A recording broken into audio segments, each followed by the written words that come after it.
The next topic from the subject management concept and process, that is the delegation of authority from the unit 3. Delegation of authority अभी तक हमने features में पढ़ी हुई थी। अब हम डेलीगेशन ऑफ अथॉरिटी को खुद एक टॉपिक के तौर में पढ़ेंगे जिसमें उसके अपने इम्पोर्टेंस होंगे, अपने खुद के कुछ फीचर्स होंगे और भी different type of delegation of authority and the process of delegation of authority we will discuss in that topic. First of all, what is the meaning of delegation of authority? Delegation of authority क्या होती है? Whenever we are providing the authority plus responsibility from upward to downward. The downward flow of authority and responsibility is called the delegation of authority. That means some portion of the responsibility of the superior is handed over to their subordinate. मतलब जो superior की कुछ responsibilities होती हैं, जो उनके ऊपर task का पूरा एक बर्डन होता है, उसमें से कुछ पोर्शन निकाल के उनके सबऑर्डिनेट को क्या कर दिया जाता है, उनके फॉलोअर्स को क्या कर दिया जाता है, सौंप दिया जाता है, जिसको हम क्या कहते हैं, delegation of authority. That means क्या होता है, एक बड़ा सा टास्क आपके पास है एज ए मैनेजर।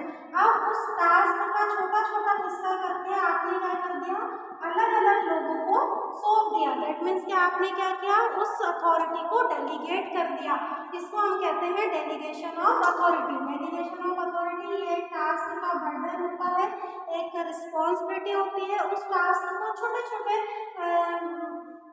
टाइप बनाकर हम लोगों को, हमारे सबऑर्डिनेट को क्या कर देते हैं, सौंप देते हैं, उनको डेलीगेट कर देते हैं with full responsibility. That means कि इस काम को अब आपको करना है। अब डेलीगेशन ऑफ अथॉरिटी में जिसको आप काम सौंप रहे, that means whom to be done and who is capable for completing this task, ये सब चीज़ें भी देखने की होती हैं। और जो बंदा कैपेबल होता है, स्किल्ड होता है, ठीक है, उसका एक्सपीरियंस, नॉलेज सब कुछ देखकर उस पर्टिकुलर सबऑर्डिनेट को उस काम को क्या किया जाता है, डेलीगेट किया जाता है। तो it is the simple meaning of delegation of authority. Now we will discuss about the features of delegation.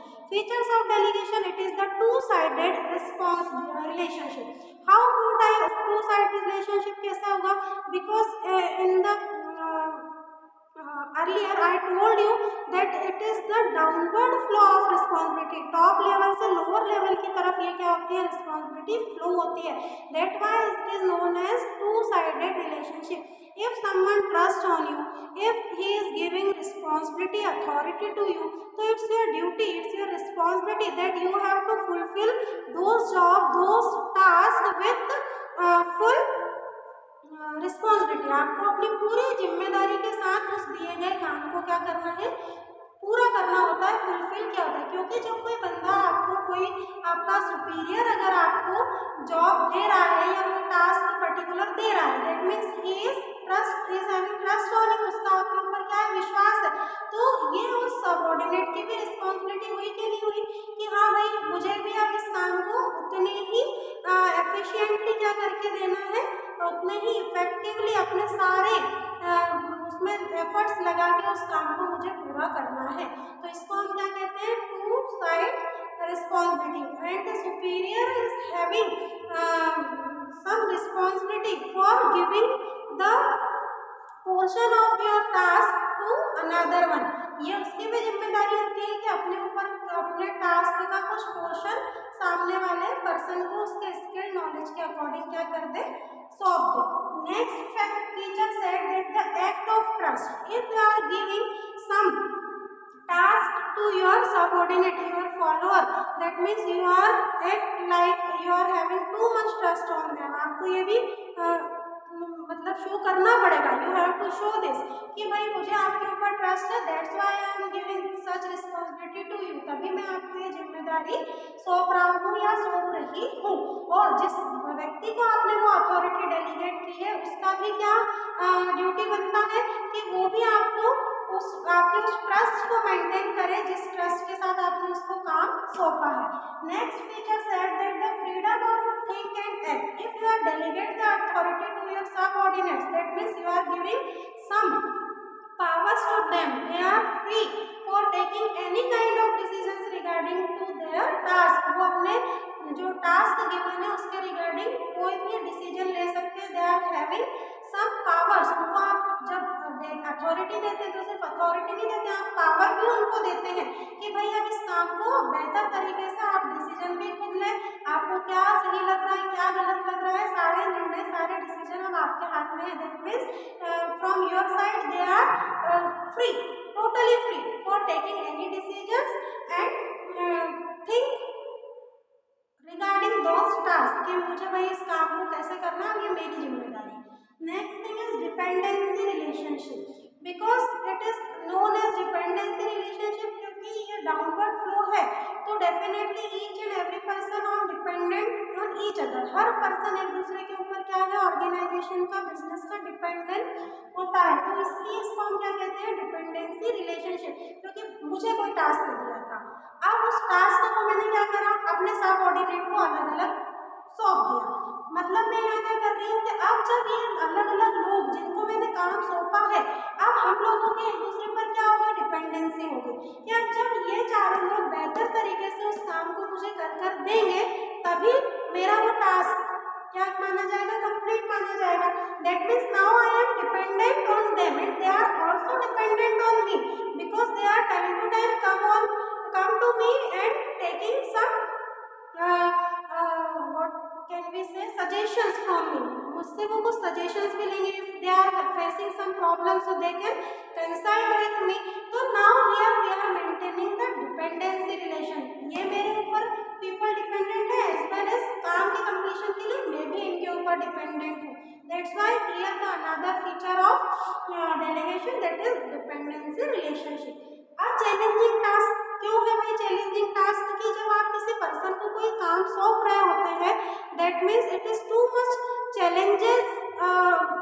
Challenging to you, आपके लिए वो बहुत बड़ा चैलेंजिंग टास्क होता है, क्योंकि किसी पर्सन के नॉलेज, स्किल, एक्सपीरियंस या उसकी कैपेसिटी को देखकर आप उसको काम दे रहे हैं, लेकिन हो सकता है कि जो टास्क आपने दिया हो वो उस पर्टिकुलर टास्क के लिए, जॉब परफॉर्मेंस के लिए वो बंदा बिल्कुल सही ना हो सकता है कि वो दूसरी फील्ड में बहुत अच्छा कर रहा है, लेकिन जिस काम के लिए आपने उसको सिलेक्ट किया है वो उसमें अपना परफेक्ट, अपना 100% ना दे पाए।